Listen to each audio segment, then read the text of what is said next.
5th minutes. Yeah, move approval. Second. Thank you. Commissioner Robinson and Commissioner Saraki. All in favor say aye. Aye. Thank you. Information items, Brad, compensation systems. Thank you. Good morning. Morning. Julie, Good can you morning. pull up the presentation? Perfect.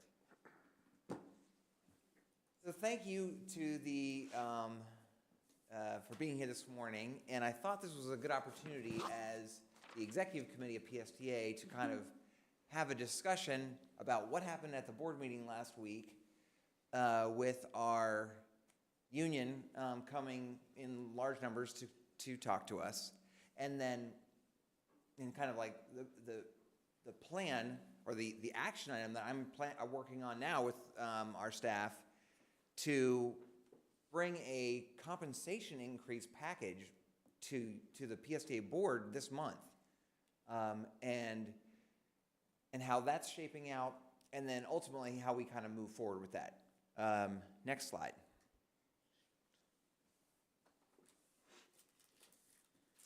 So I think it was Chair Gerard, and I thought this was a great idea to have a better understanding of all the different personnel that PSTA has, all the different union contracts we have, and how the discussion that we heard last Wednesday fits into the overall, scheme of PSTA. I think it's very important for board members to just have more and more information about, the inner workings of PSTA that can only be positive, because it's very confusing. It's confusing to me, even. Second thing on my list is to talk about apples and oranges, or just what is involved with a union, unionized employees, and then third is kind of moving forward and the recommendation. I don't have the exact numbers, the pay increase proposal totally worked out yet, but I will by the board meeting, and so I'm going to talk a little bit about at least how I'm looking at structuring that. Next slide. So at a very high level of all the PSTA employees, PSTA pays for or pays and has oversight over 920 employees. There are 920 transit employees in Pinellas County. The top line on my chart, called SEIU Bus Operators Top Pay, that is who we heard from last Wednesday. That is the #1 focus of April Murphy, the leader of the union, of our union. Almost their entire board is made up of bus operators, senior bus operators who have been here a long time. But that is and so they're a very important group, obviously. But as you can see on my chart, there's a whole bunch of other groups. I put the 2 orange lines on my chart, the contracted services on here for PSTA Access and the Jolly Trolley, because those are also very important parts of our system. They, for the first time ever in our contracts with all those entities, we mandate that they must pay their operators $15 an hour, or all their employees $15 an hour. PSTA, I think, is still the only transit system in Florida that has gotten all 920, all of its employees to being paid the minimum of $15 an hour. And I think that's a major accomplishment. I know the board was very supportive of moving in that way. And then you can see it down at the very bottom, that little group, but it's a very important group, in the darker blue, SEIU supervisors. They're also in a union. They're in a separate entity of part of the union. But and then you can see the administrative, the non-union, the 111 folks that we heard a lot about last Wednesday too. So before I kind of get into the discussion of unionized employees at PSTA, I think there are just a couple of things I want to maybe correct or clarify from what we heard at the meeting last week. One, no, PSDA did not hide or withhold some COVID pot of gold, COVID relief funds from the federal government from the union. In fact, 90+% of all the money that we've spent, that we got from the federal coronavirus pandemic relief money, has gone to union wages. So, and even more in the future. Number two, no, unfortunately, we do not have $70 million sitting in the bank. I wish we did. But that's inaccurate. And no, for all of the administrative employees that are listening to me on TV, you are not getting $10,000 every single year for the rest of your time at PSDA. I'm sorry. That's not accurate. And finally, and most importantly to me, is that James Bradford, our Chief Operating Officer, and Debbie Leas, our Chief Financial Officer, did not bargain in bad faith with our union when they negotiated the contract. That just did not happen. Now, that being said, I heard our employees. I heard the union. Clearly, they feel strongly that when they were negotiating their contract with PSDA, PSDA did not reveal some amount of funding, possibly coronavirus funding, and then turned around and compensated other employees and not them. And they're not happy about that. They felt like we approved large adjustments for people that were not in the union in some way. I mean, that clearly happened. And so we're trying to work out a way that doesn't happen again, or that we can make sure that is communicated in a better way. So next slide.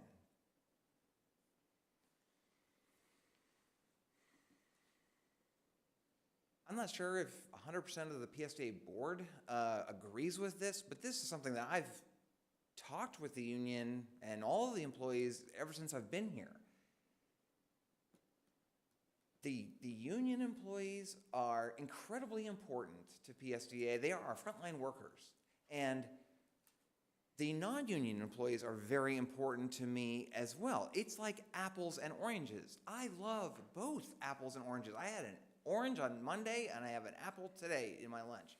They are great, but comparing each other, comparing any kind of group of one type of employee to another is just, it's like comparing an apple and an orange. It's not accurate to do that. It is much more appropriate, and what we've been trying to do is to compare apples to apples and oranges to oranges. If a PSDA's goal, my goal, is to pay equitably and fairly planners and accountants and hopefully CEOs and bus operators and maintenance employees compared to their comparable planners, accountants, CEOs, bus operators, or mechanics, not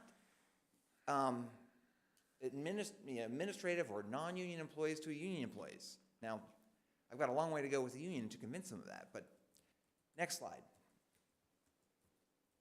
And again, this is not better or bad or good. It's just the facts. A union job is guaranteed pay. The first line on my chart is the most important difference. It's guaranteed pay. And then non-union jobs at PSDA, and this is similar in all transit systems around the world, are not guaranteed pay. They're pay for performance. We have performance evaluations, and you get rated by your manager. In a union job, you're guaranteed a base amount of pay, and then for any additional thing that you do, which is all the things down on the bottom of my chart, you get paid more. If you work extra hours, you get overtime. If you are here a long time, you get longevity pay. If you have to come back to work later, you get spread time pay. You get extra pay anytime you do something extra.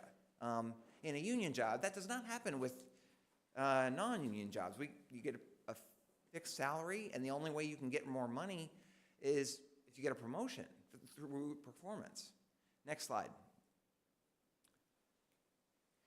And that, I think, leads to different priorities set by the union versus the PSDA board.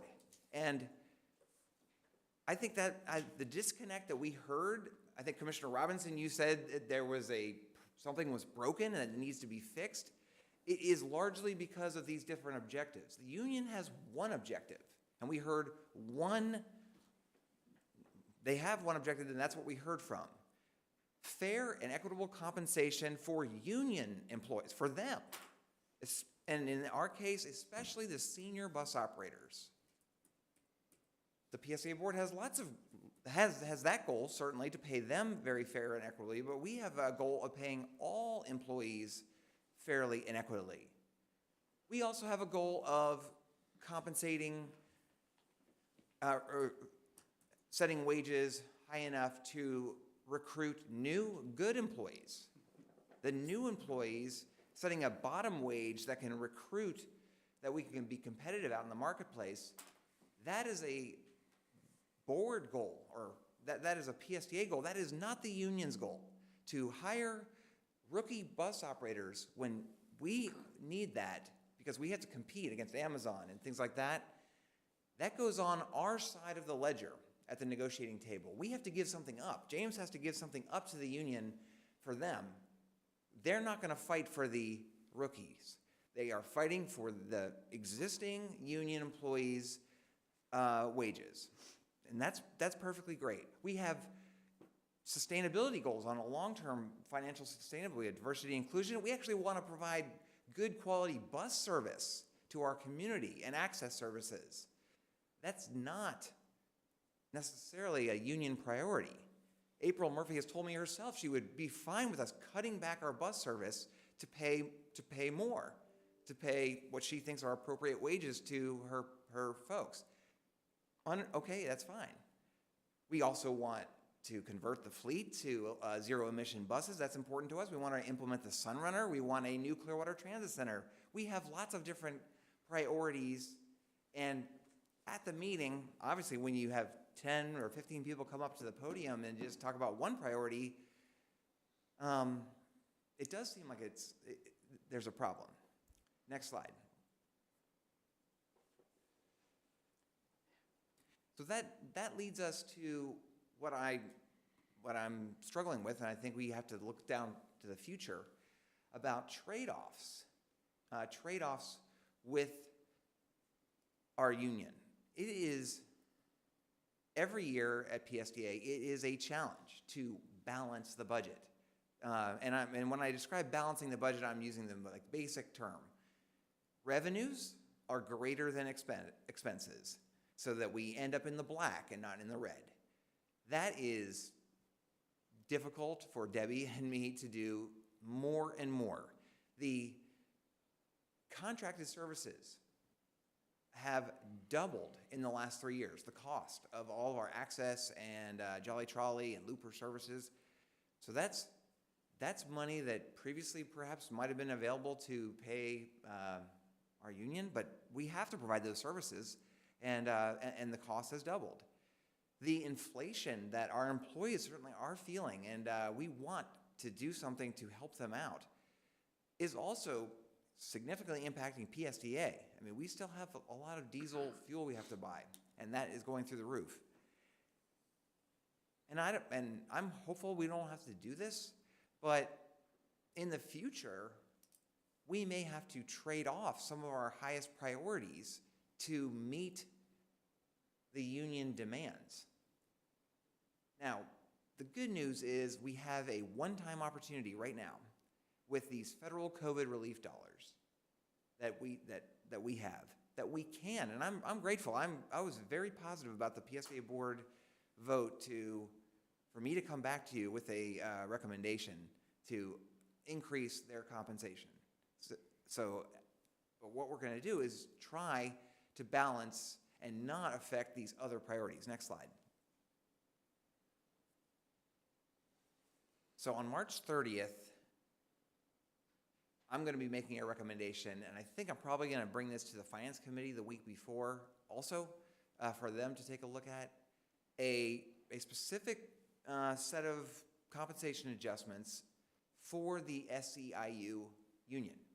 And the board can consider it and vote on it instead of opening up the contract with the union. And I think I've got the union support of this, because that is a much longer process. Then we have to negotiate it. We have to, then they have to vote on it. And that's not what the PSTA board, the motion, or what the board voted on. They voted for me to come back to you with perhaps a recommendation on a compensation adjustment. And I'm hopeful that that the union will be in agreement with that. That is the fastest way to get money into their checkbooks, is for the board to approve it on March 30th, and then we'll appropriate the money. It's going to be funded by federal COVID relief dollars. It's not going to be a turkey. It is going to be substantial, what we're proposing to them, and comprehensive. It's only going to be for the SEIU employees, not all employees. It's just going to be for them. And it won't jeopardize the other PSTA priorities. Those are my parameters. Stay tuned for what it is. Next slide. Final slide.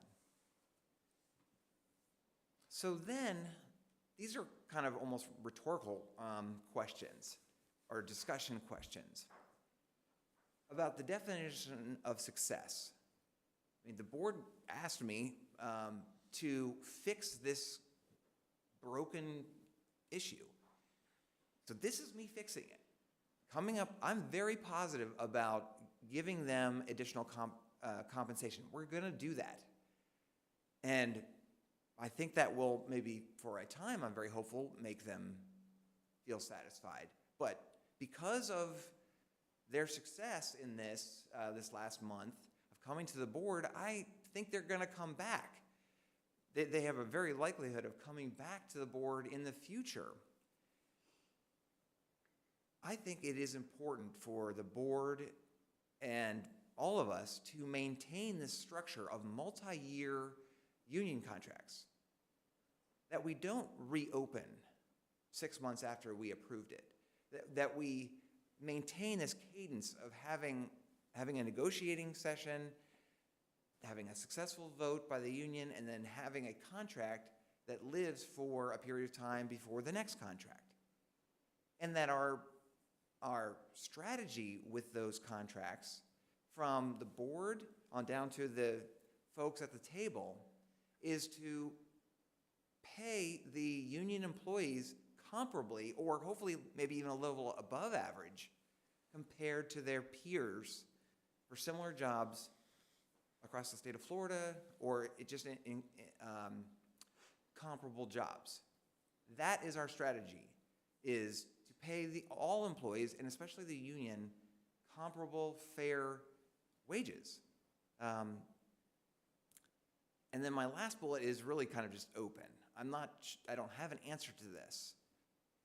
But my goal, and I hope it is the board's goal, is to fairly compensate all employees, all 920, as best as we can, even if the union may not be supportive of that, even if one union may not be on board with that. That we still maintain that as our definition of success. That's my goal. So I'm certainly open to hear your thoughts on this. At the meeting, so this was sort of like an informational discussion for the executive committee, the leaders of the PSA board, you, and then, like I said, I think I'm gonna bring my the financial package to the finance committee and to the board.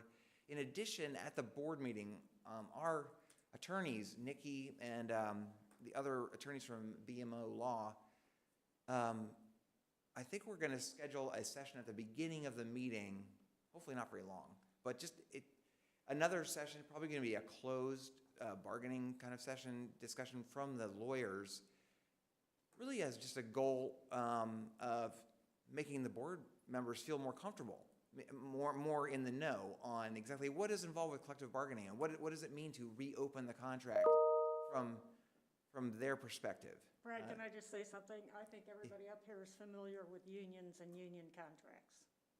So, it's kind of insulting that you keep talking about what is a union and how do you, we've all negotiated with unions, and we didn't make that decision last week lightly.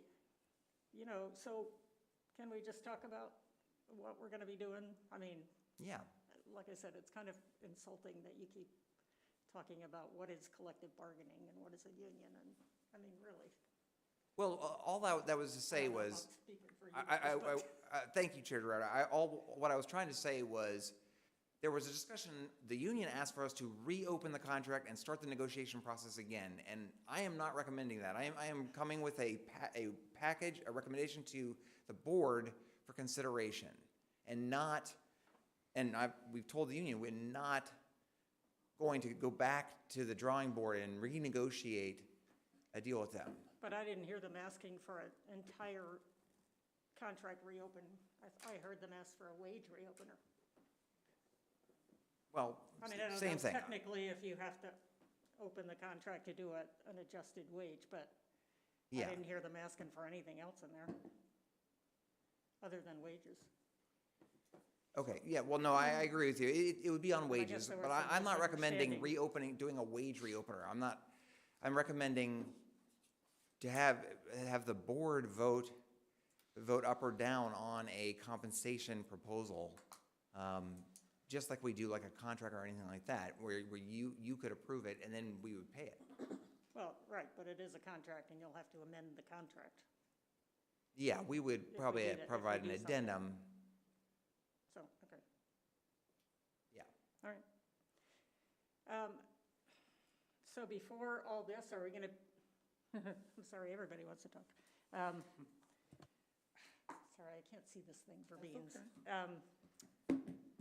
Are we going to get the information we asked for about what's been done in the last year?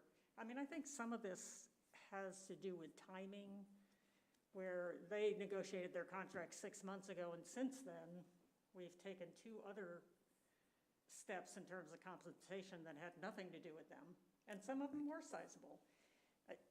And I believe, I remember, some people did get $10,000 raises, which means that they'll get no, it wasn't one time.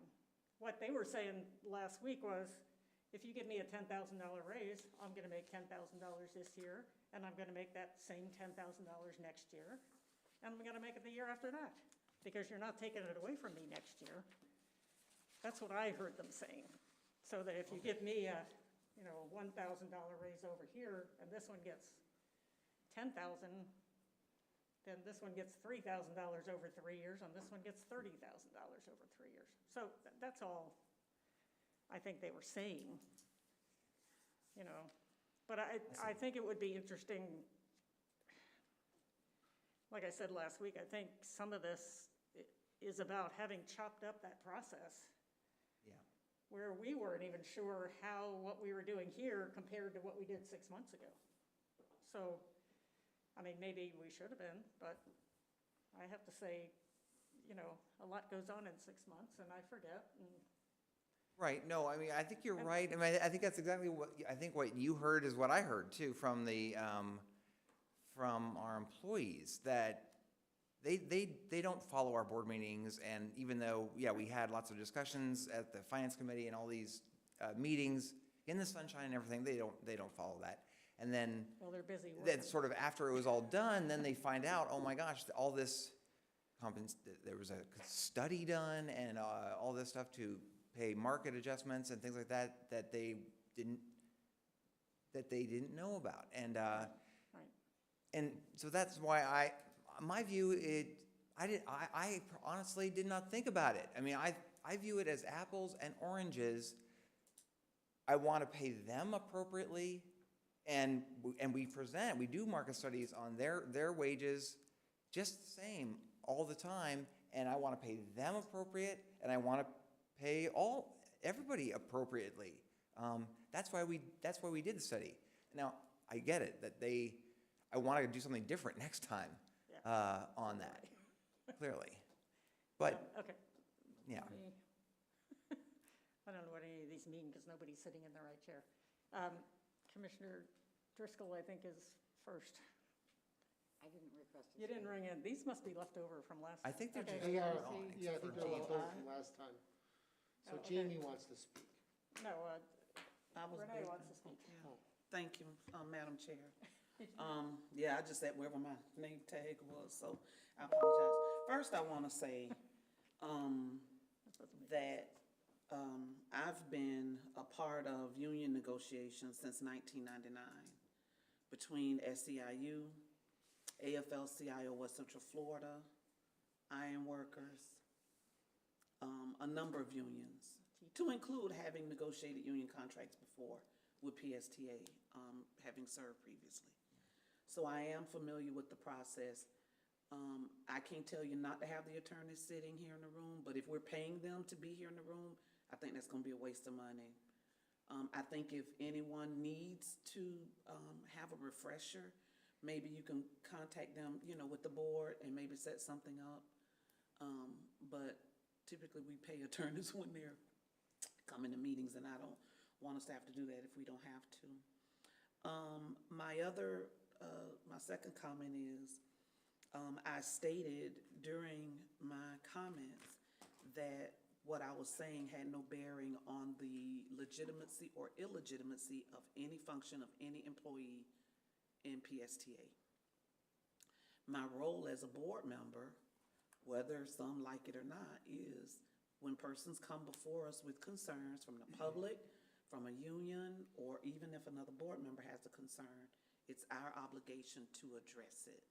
And however it works out is how it works out, but it's our obligation to try to determine, is this accurate? How do we fix it? If it's not accurate, let's state that and move on.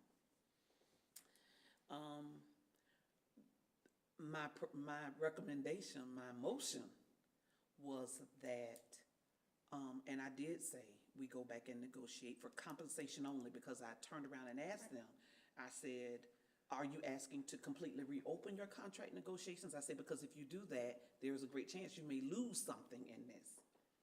And the response was no, compensation only. So that was what was in my motion, to renegotiate compensation. And Brad, I do mean this with all due respect.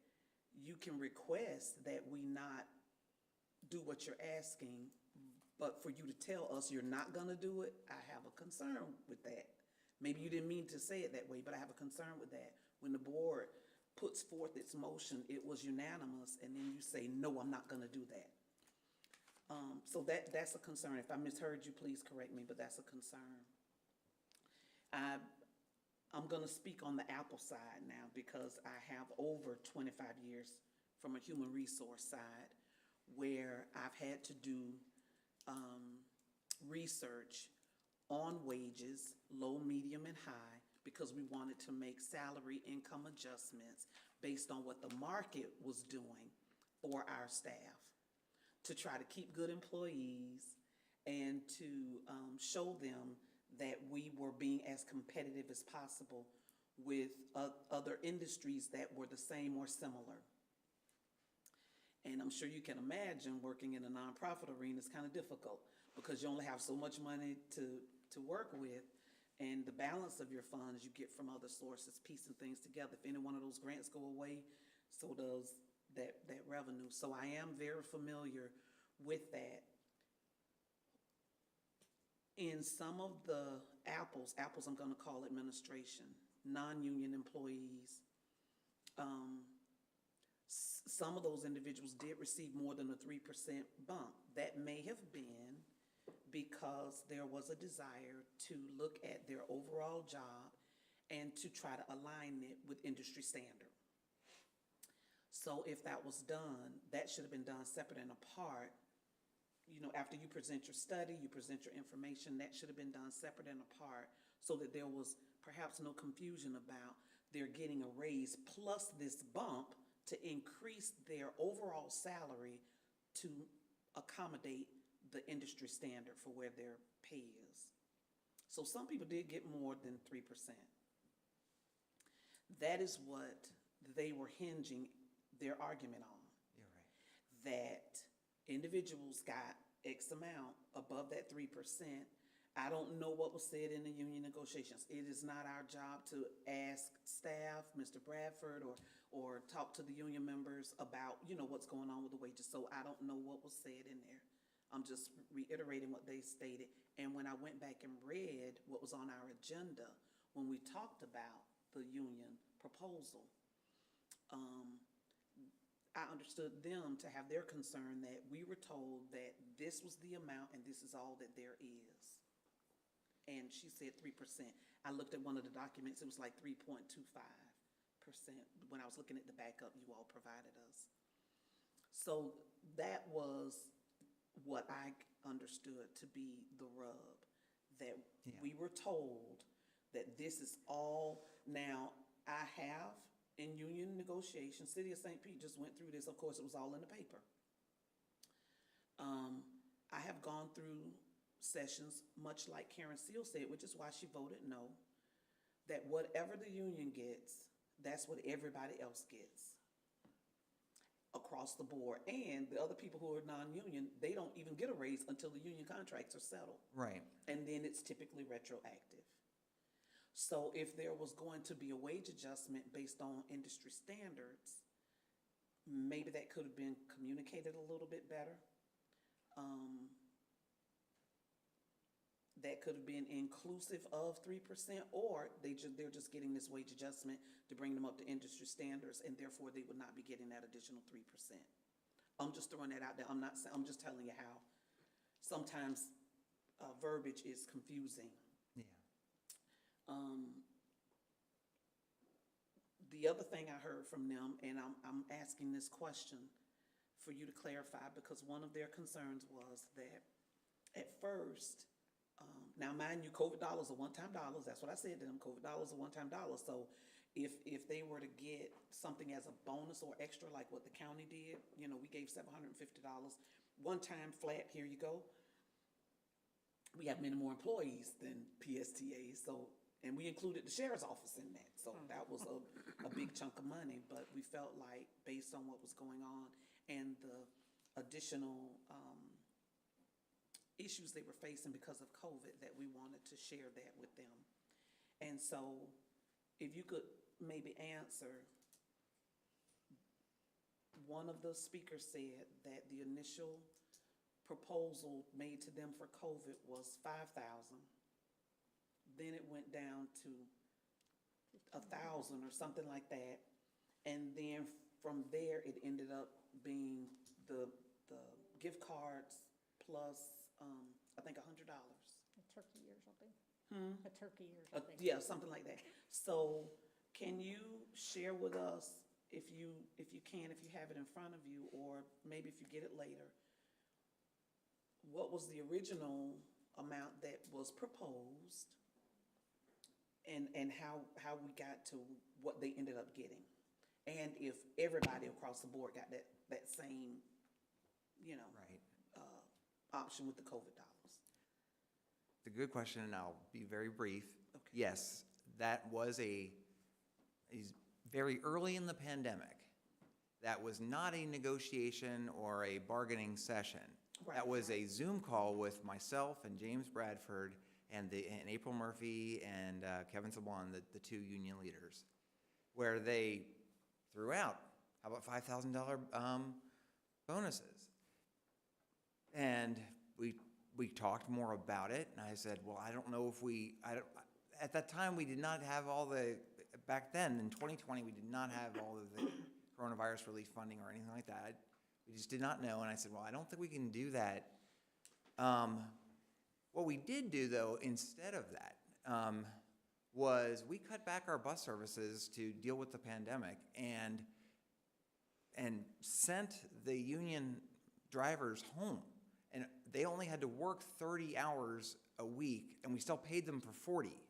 And that's what that discussion led to, was how about instead of a one-time bonus, in order to keep you safe from the pandemic and reflect the ridership and all that, but keep your pay coming, which actually worked out to thousands of dollars more, if you work that out of the, and none of that happened for the administrative employees. Yes, they did get to work from home, many of them, but they all had to work a full job.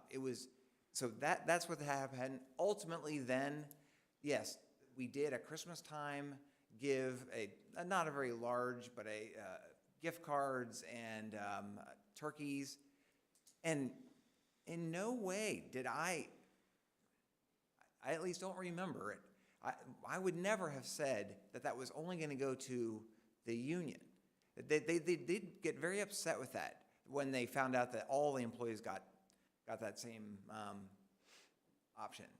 And I've talked to April, and I've said, I never told you that we were only going to give it to you or whatever. And I've apologized to her about if there was misconception on that. But that's how that worked. Yes, they did pitch a $5,000 one-time bonus. In the transit world, I do not know of any other place that's done that. We did something, I know the county did a $750, if you got your vaccine bonus. We did $200 in cold hard cash. If you got, we did something like that. Yeah, I recall that, and I just wanted clarification on that. First of all, let me say, I don't think anybody would give anybody $5,000 bonus from the COVID money. So I didn't believe that you approved that ceiling amount. I just wanted to know the conversation, because I didn't want to ask questions of back and forth when we were here that day. In my last comment, well, I have two. My next comment is, when it comes to overtime, that is a federal mandate. So if you are not considered exempt, you are hourly, you are entitled, we don't have a choice. That is a federal. So it's not just the bus drivers that get overtime. It is anyone who may be working in administration that is hourly, if we have any hourly employees, that after their 40 hours of work within that work week, they get they're supposed to be paid overtime. Yeah, and they time are. And a half. Yeah, but you just kind of said no other employees get overtime, and I just wanted to. Well, my slide, I think it says guaranteed overtime. If you're a bus operator and you select many of the bus operators, especially almost all of the senior bus operators, they don't actually drive the bus for a full 40 hours. They might, or maybe they might drive 42 hours. They're guaranteed overtime. They're guaranteed that we're going to pay them time and a half for some of their work, and that's all I was saying on that. Okay, so I do apologize. I misunderstood what you were saying. And the last thing I want to say is,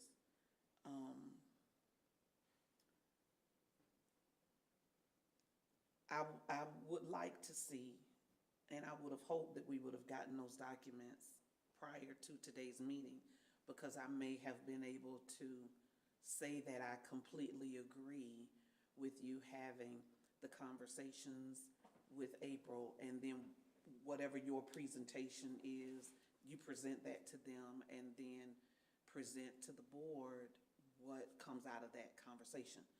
But I don't even have that, other than the documents I was able to go back and find from our agendas. And maybe I should have called and asked again, I don't know, but I didn't. But I don't even have that. And so I'm not. I'm sorry, tell me again what you're looking for? The documents that Commissioner Gerard asked for that shows the 3 variances of pay structures that have been approved. And Commissioner Gerard was just asking about that again today. And maybe salary survey information about how does I don't know if we did it on bus Yeah, we're drivers working this on time, that. but- Yeah. but we did it on all the administrative employees. I don't know if we did one on bus drivers.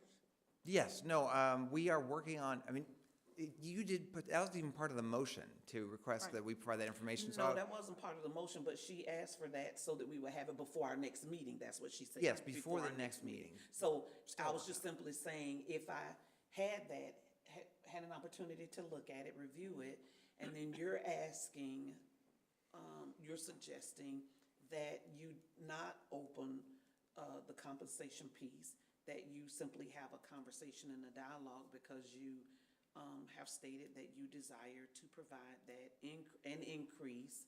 We don't know yet how much and things of that nature. I'm saying if I had that document in front of me, then I would probably feel a little bit better about that request. Okay. I don't have that document in front of me, and I was saying all I can go by right now is what I was able to pull from our minutes from our board meetings, and any charts related to pay and all of that, I was able to pull that from our minutes. But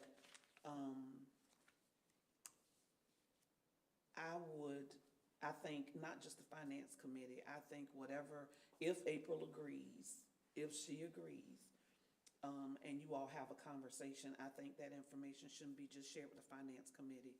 It should be shared with all of us in time for us to maybe get with you or Mr. Bradford if we have any questions or concerns prior to the 30th, so that there's a clear understanding. And I just want a comfort level that the conversation is what the conversation is, and that what's being brought to us is something that we're not gonna have another 30-plus people here and 50-plus people out there saying, this is what they're telling you, but that's not what we agreed upon when we had the conversation. Again, I'm not saying anyone bargained in bad faith. I'm just saying that there is a difference between a 3% pay raise versus a 3% pay raise in addition to looking at the market adjustments for certain positions within the organization where those people did receive compensation that took them above a 3%.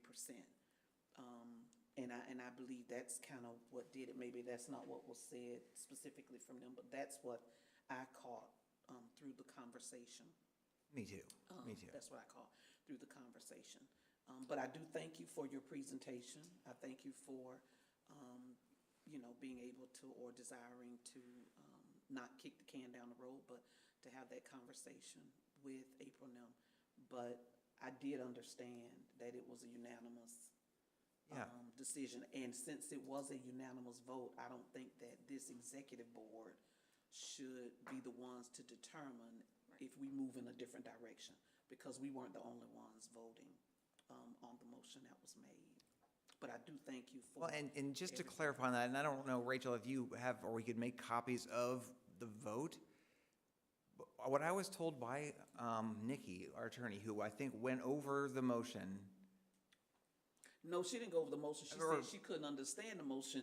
I was asked to repeat the motion, and then I said you should have it recorded so you can go back and hear specifically. Yes, and so what I just want to clarify, and please guide me. I agree that the executive committee can't make the decision, but did the board vote to direct me, as I will, if that's necessary, to reopen the wage negotiations with the union?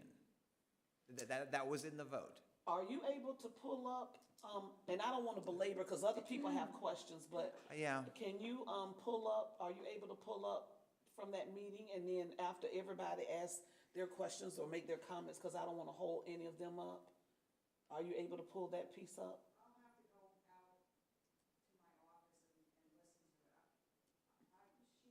Clarissa said she listened to it yesterday, and she's doing up the minutes, and she's listened to it, but I haven't received the minutes yet. Okay. Okay. I'm sorry. I can go to the YouTube video and listen right now if you would like me to. Well, Well, you can, no, I don't want you to do that, but at some point, if, we could get the specific verbiage, and I can go back and look at it too, so I'm not gonna be lazy, I can go back and play it myself. And I will too. I'm not gonna be lazy and put that on somebody else. It's sort of it's not really an issue. It's just what I've already communicated to the union already, and we can do it either way. And we're going to be having conversations, just as you described. We're already having lots of conversations with the union about this, and talk to them about our proposal, etc. it's just the formal process of, publicly noticing the negotiation sessions and all that, and then having them vote, probably cannot get done by March 30th. And I thought, I will recheck, but I thought that the motion was to come back with information and a compensation adjustment proposal to the PSTA board. We will verify that. If it did require to reopen just on wages, a wage reopener, we'll go down that road. That's And fine look, too. if it takes time, then that's apparently what they're willing to wait on. Yeah, right, So- right. Right. But I'll go back and listen. I won't bother. And Sorry. I don't think we want you to come in with a finished, voted-on contract on the 30th, because that means that we didn't have anything to do with it, Well, right. because we're not Right. meeting before the, Commissioner Robinson, sorry. Thank you. There it goes. There it goes. So, you said, Brad, that you did have some conversation with the union in regards to the package that you're presenting here. Is that correct? That's correct. And are they kind of in favor of that as, Package. to some extent? Yeah. I mean, I haven't told them any numbers either, so. Right, but, I mean, they have an idea of what you're looking at and kind of what you guys are thinking about doing. Yes, and then they told James and me that they want to give us a presentation on their hopes and dreams kind of thing. So we're scheduling that too, yeah. Okay. So, I mean, I don't remember what the motion exactly was, but if, I'm sure we'll have some more ideas when we come back, or when you bring this back to us in our regular, meeting. So, I just a couple of, I guess, a comment and maybe a couple questions. I think, as the chair said earlier, we've all been a part of union negotiations, at our different levels. And, I've seen been a part of some contentious ones as well. I don't remember, and I said this at the meeting, I don't remember in my time ever having that many people come and speak. Well, yeah, you've been doing it.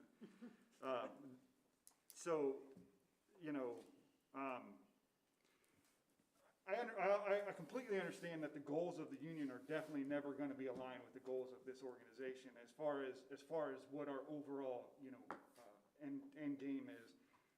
They're strictly worried about the folks and people in the union. I understand that. I think all of us would understand that. That's the purpose of the union. So, obviously the board's in probably all the staff are in a unique position where we have to try to align all of that ourselves. That's our job, right? So we have to understand what the folks that are actually doing the work and what our goals are and how do we bring those together.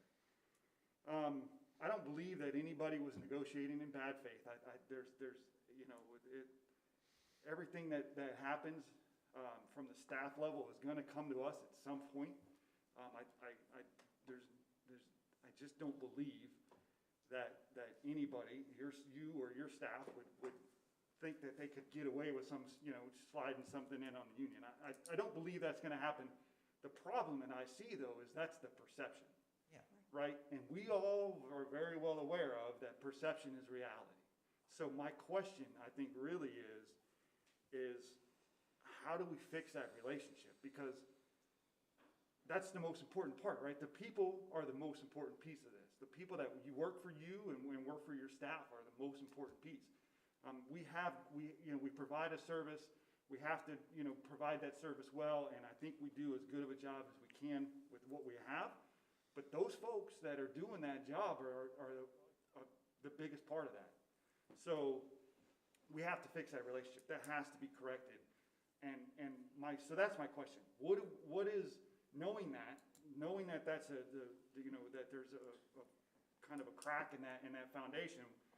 What is the plan from you guys to try to work that out? And money helps. Obviously, everybody helps. Everybody likes a couple extra dollars in their pocket, but that doesn't fix long term, right? I'm not going to continue to go on. So yeah, thank you. Microphone, okay. Absolutely correct. agree with you. I've spoken to at least April Murphy, the union leaders.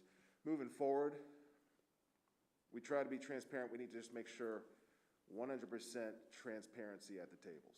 The next negotiations, and April suggested this, and I agree with her, let admin, whatever admin is planning on doing, wage increases or otherwise, we just need to bring that to the table. I have in the past been at negotiations and said, listen, you all keep bringing up admin. Don't worry about admin. Let's focus on you. That's a true thing. But then for them to get their wage increases in August and then to find out the different packages for admin, I get that from their standpoint. So moving forward, I believe when we have these bargaining sessions, bring it all to the table and we'll do it. We'll strategically plan it so that it's after whatever all the rest of the packages have been done. And that way we come to the table with just clear transparency. They'll have all the numbers, they'll have all the, everything that we budgeted. They'll know what the plans are for the other folks, myself, my colleagues. And so I think we just have to do it different so we don't end up with that same type of thing that happened last Wednesday. So all the information that they can possibly get, no more from me saying, don't worry about what admin's gonna do. I've said it in past sessions, but I'll say, all right, yeah, let's be transparent. Here's what the plan is for them, or yeah, there's a market study going to be planned again for FY25. Just let them know. Just tell them completely so that we don't end up with it seeming like we're holding back those types of things that lead them to believe that they're not being treated fairly. I think that's perfect. I appreciate your honesty and transparency in just talking about past negotiations. So thank you for that. I think that will go a long ways in helping to mend this relationship. Look, I mean, we've all been doing this for a while. We all understand we can't make everybody happy. We got to do what we can for the greatest good. But by allowing everybody to know what's going on at all angles and from all corners, I think will help a lot with the negotiations for you guys moving forward. That's all I had, Chair. Thank you. Thank you. And I will say that before your time, I think, on Largo, I had people sitting in the audience with pictures of their children, while we were in negotiations. And we ended up going to impasse, and they did not get what they wanted. So just to say, we're not completely over there on the side of union should get everything they want. We want to be fair. I think you're absolutely right about completely separating the market adjustments from the salary discussion. And I think we meshed them together this time, and that was a huge mistake. I agree. So, did you say something about we're gonna do a salary survey on bus drivers or direct, frontline people, or did we already do that? We already did that. Okay. Yeah. Well, they should have that in their hands, I think. They do have it in their hands. We did Okay. receive something that What- showed what- where we were But I don't. You need to get it in your hands. because remember I made the comment. I don't remember when it was. Yeah, I made the comment that, it's typical that when one Oh, absolutely. county or city or whomever negotiates a contract, then yes, you may be third or fourth. Right. Right. But that's just because they negotiated before you. Then when you negotiate, and that's what they use to Right. say, well, they're getting paid more than me. Yeah, because they just negotiated a contract and closed it 2 weeks ago. So Yeah, Yeah. and believe me, we have the same thing with police and fire. Yeah, It's everybody. Yeah, every year. a Or war. every 3 years. Yeah. So, yeah, if you could send that to us again, because I don't remember what month it was we talked about that. The salary survey for the bus drivers. Yeah, so definitely Or the before the union people. 30th, I will send all you and talk at whatever one-on-ones I can get, and talk to the finance committee and the planning committee. Anytime I see any of you, I can hit you up We're and gonna give show you you like a talking the meeting. information. And Make just sure kind you of a have what, timeline of when we did these things yeah. to make it clear for us, but also for them, and, acknowledge that we kind of messed up on that one.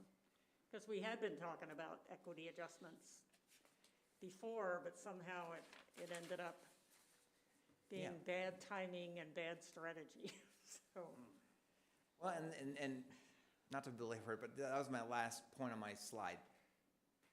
So I'm looking forward to the future, and as we've discussed with you in the past, we are on a plan now to make adjustments to some employees even in the future to keep them up with industry standards.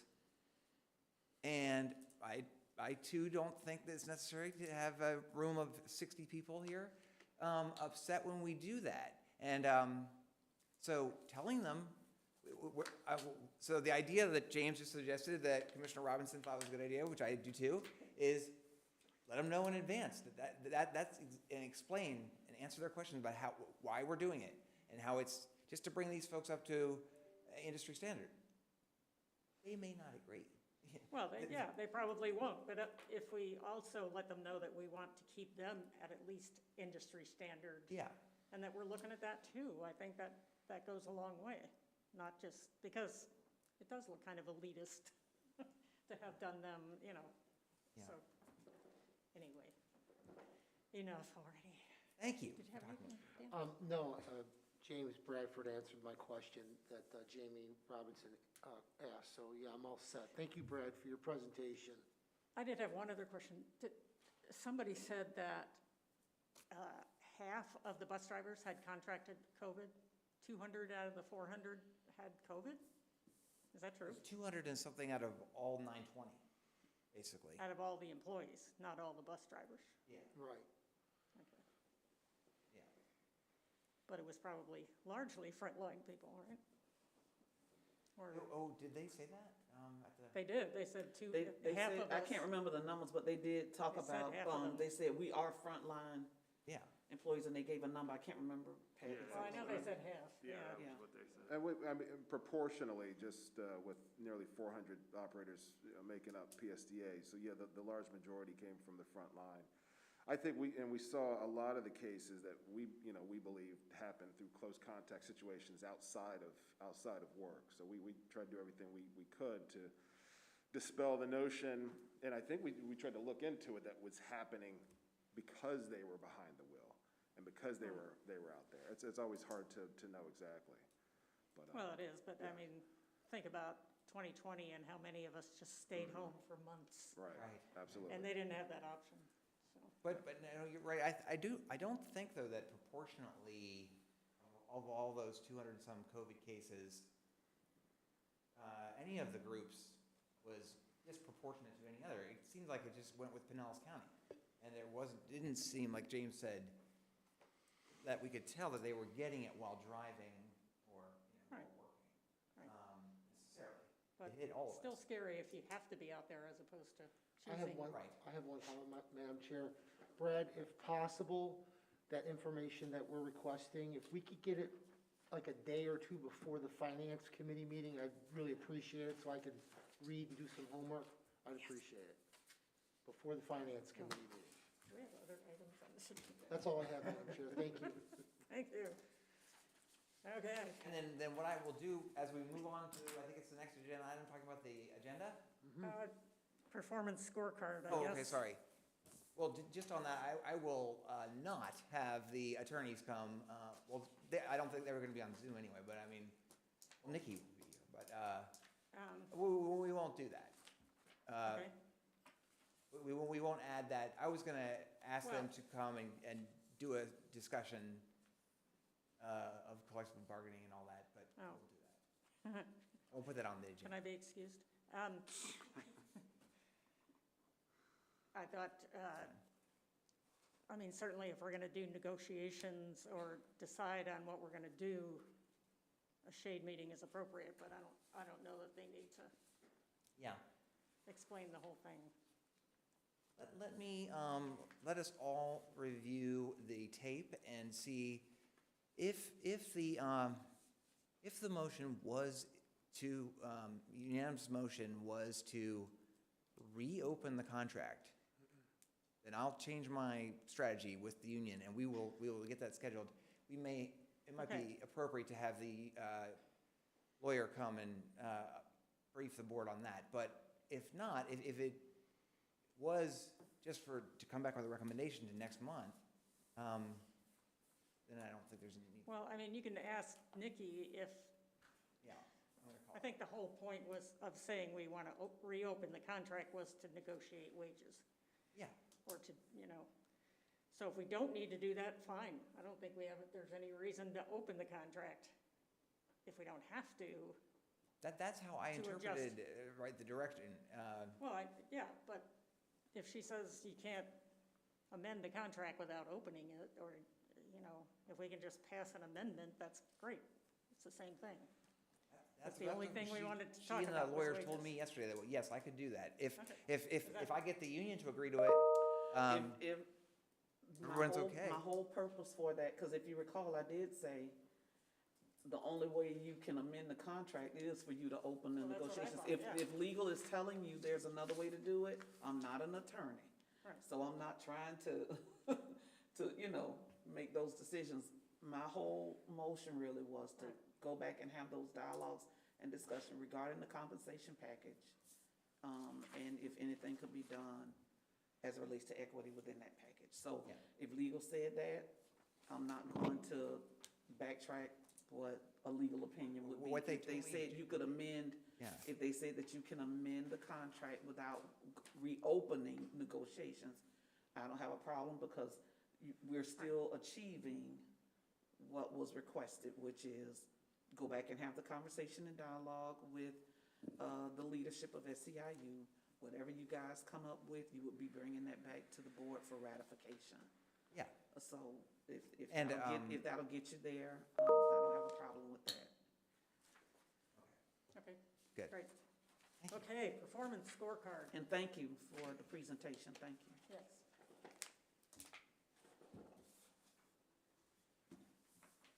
Performance scorecard looks good. Yeah, it's been good so far. Trish, did you want to, can you press the button to have Trish's mic going? I can't, but, Oh. oh, Boo. well, Thank maybe you. I Okay. can, I don't know. Great, thank you. So I'm pleased to bring you Nobody's the name is first right. quarter scorecard for FY '22. And yes, as you can see, we're pleased with where things are right now in our 5 major strategic areas: community support, financial stability, customer service, employee engagement, and commitment to performance. It's looking pretty good. You will see the one area where we did not hit our target for the first quarter was in our financial diversity. That was due to the anticipated land donation from the city of Clearwater. We anticipated that to be completed, and it was not. We do have 2 very large surveys planned for this year that are tracked on the scorecard here. We'll be conducting our customer service, fixed route, and paratransit surveys, and also our employee engagement survey. So those will be refreshed with new results in Q3. Great. Any questions? Okay, board agenda. So, again, I will, what I have on here is an action item for a SEIU compensation adjustment recommendation. And then,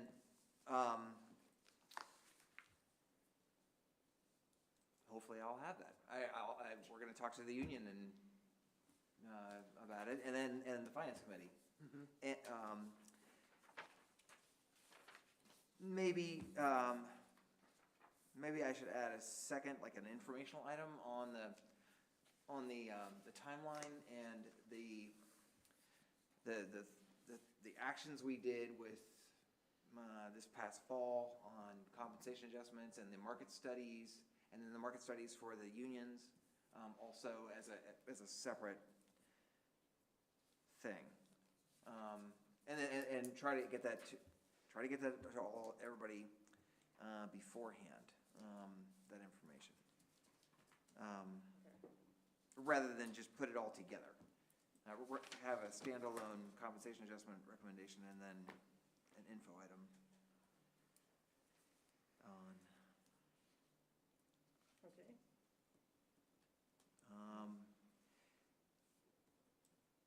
And then Cassandra, I see that you're here. Would you like to talk about what is planned for the Fair Equity Customer Survey? Good morning. Good morning.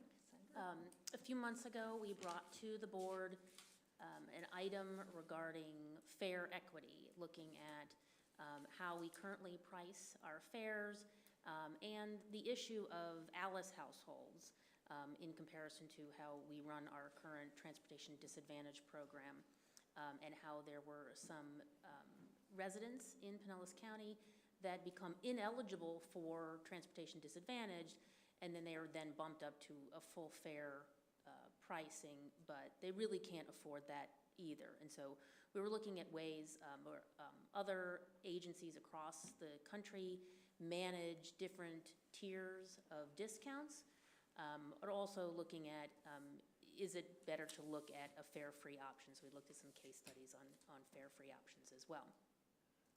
Since then, we have conducted a survey of riders to understand what would the impact to our riders be. So how many riders would be eligible for a different kind of program, how many riders are impacted by rising wages when the actual pricing that they're getting from us is changing, and then how do they manage through that? And so we'd like to give you the results of that survey of what we found out about our ridership, how they're using our system, and what the impact would be if we did change either the threshold for transportation disadvantage eligibility or created a new program. And so the team is looking right now at what would those options be and what might be the implications for both the riders and for our finance department on creating that kind of program.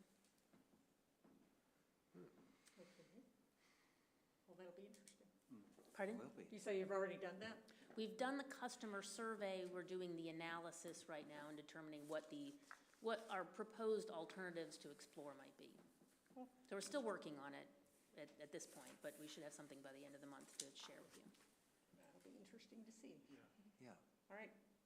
Anything else, Brad? I think that's enough That is. discussion. That's a good way to not be. Okay. No, thank you very much. I was glad that we had this executive committee. Sometimes we don't necessarily need one, but I thought we needed one. You've helped me a lot better understand. Really?